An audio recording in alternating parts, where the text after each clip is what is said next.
Hello, my name is João Madureira and I'm a neuroradiologist at Hospital Santa Maria, Lisbon, and a former fellow at NeuroIB. In this series of videos, we'll cover the main topics regarding radial access neurointerventions and how this fits the overall history of ENR.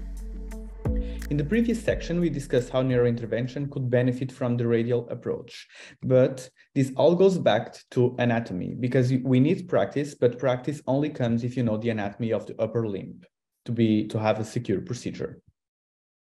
So the radial artery originates more or less 1 centimeter distal to the flexor crease, and after its origin, it gives a recurrent branch, which is important to know in order to prevent catheterizing the wrong artery. More distally, it gives 3 branches for the ventral and dorsal carpal anastomosis and deep palmar arch, before curving dorsally to the snuff box, where it can be punctured in the distal radial axis. Notice that with echography, the radial artery can be easily identified, and also the veins of the wrist and hand. And it's important to recognize both vessels because you should avoid puncturing the vein and the artery. Otherwise, you could have an arteriovenous fistula afterwards.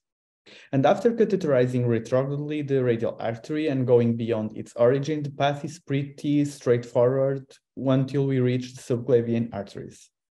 However, it's important to know some of the variants to be prepared to solve any unexpected problem during catheterism and to know how to interpret arm angiograms.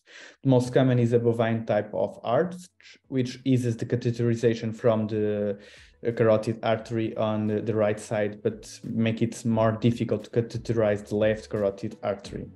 And there are other variants, such as a high origin of the radial artery above the flexor crest or a tortuous brachiocephalic arteries.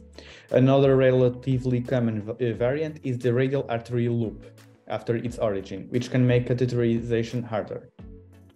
So in the next video, we'll delve into the procedure steps and how to prevent some of the complications. Thank you for your attention.